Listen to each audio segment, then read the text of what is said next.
au fédéral, il y a des employés autochtones dans vos organismes gouvernementaux fédéraux. Puis, ils vivent de la discrimination, ils vivent du racisme, des préjugés. Ils font des plaintes. Les plaintes ne sont pas retenues. Puis, ce que ça fait, c'est qu'ils quittent leurs emplois. Donc, chez vous, comment comptez-vous régler ce racisme systémique-là de ces employés riches culturellement, puis qui ont ces traumas-là qui les définissent? Oui, c'est une excellente question parce qu'on a eu l'habitude de parler du déni du racisme systémique au Québec. Mais ce que j'essaie de souligner, c'est qu'on a beau le nier, ça ne veut pas dire que ça va disparaître, que ça n'existe pas pour autant. Les institutions fédérales ont beaucoup de racisme systémique à l'intérieur de leur bureaucratie. Et j'ai beau dire moi-même que dans une démocratie pluraliste, moi, je ne peux pas décider comme ministre qui je peux congédier, qui je peux garder. Cette indépendance est très importante au bon fonctionnement de notre démocratie. Il reste qu'au sein de mon propre ministère, du ministère de Patty Hajdu, il y a du racisme systémique et les Autochtones en subissent les séquelles. Il y a beaucoup de travail qui a été fait, ceci étant dit, durant les dernières années, pour rectifier ce problème. J'ai beaucoup de confiance dans notre bureaucratie pour régler ce problème que les gens vivent au quotidien. Il y a beaucoup de ministères qui ont très peu d'Autochtones, très peu de gens racialisés. Cela en soi, c'est un effet du racisme systémique. Et puis là, quand ils sont là, ils subissent des préjugés et parfois dans l'inconscience. Alors, l'auditeur que vous avez passé en entrevue est correct. Il faut avoir une certaine nuance à ce problème. On ne parle pas de racisme. Le racisme, on peut le confronter directement. Parfois, il est là. Mais quand on parle de racisme systémique, on parle de l'expérience des gens, du vécu des gens dans le quotidien.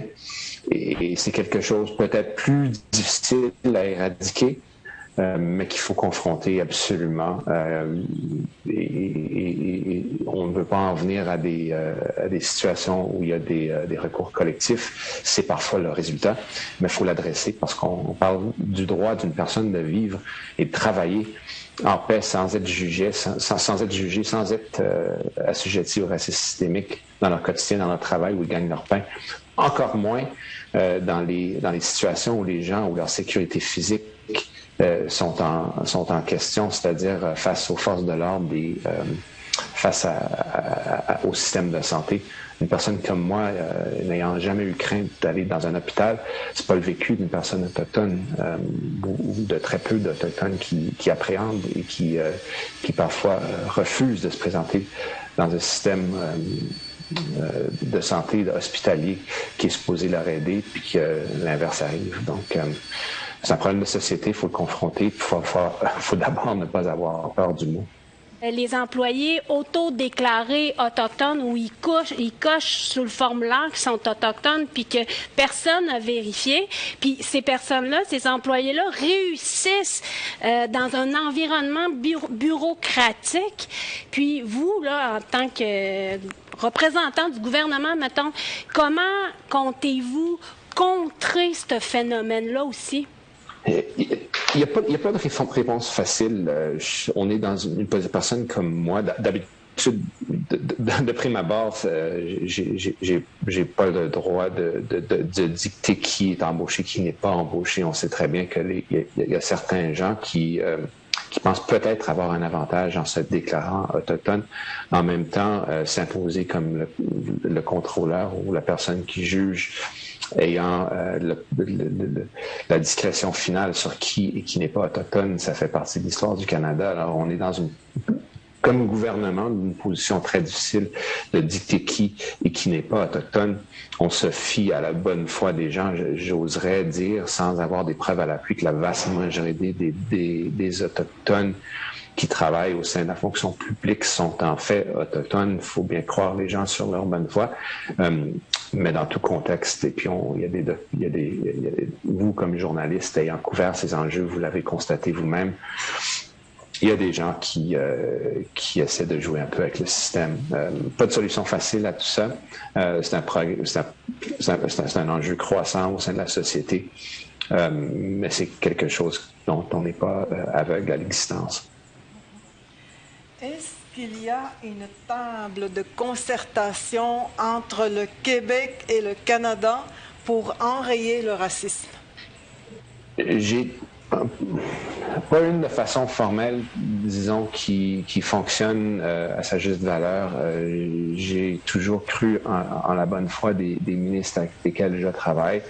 Évidemment, au plan politique, il y a eu ce déni du racisme systémique, alors on est en désaccord assez formel en ce qui a trait à son existence même, alors difficile de pallier aux problèmes qui perdurent puis qui sous-tendent, qui sont les effets et les conséquences de ce déni. Encore une fois, le problème ne disparaîtra pas simplement en le niant. Il y a quand même des mesures pour attaquer le racisme. Il y a quand même des mesures que nous avons mis en place pour combattre le racisme systémique avec de l'argent à l'appui au niveau fédéral. Réforme du système, le rôle du fédéral dans la réforme du système de santé, surtout visé sur la sensibilité culturelle auprès des Autochtones. Mais il reste encore, évidemment, il y a un rôle, on se questionne parfois le rôle du fédéral dans tout ça, rôle moral évidemment, mais rôle direct, si on s'en remet à la commission vient, il y a beaucoup d'investissements qui relèvent directement du fédéral qu'on pourrait pallier, qui alimentent cette forme de racisme systémique. Mais il y a du travail évidemment dans la juridiction effective des gouvernements à travers le Canada, attaquer ce problème dans le système de santé. On parle, entre autres, du principe de Joyce. On parle d'équité entre les allochtones puis les autochtones. Mais c'est du travail de longue haleine qui va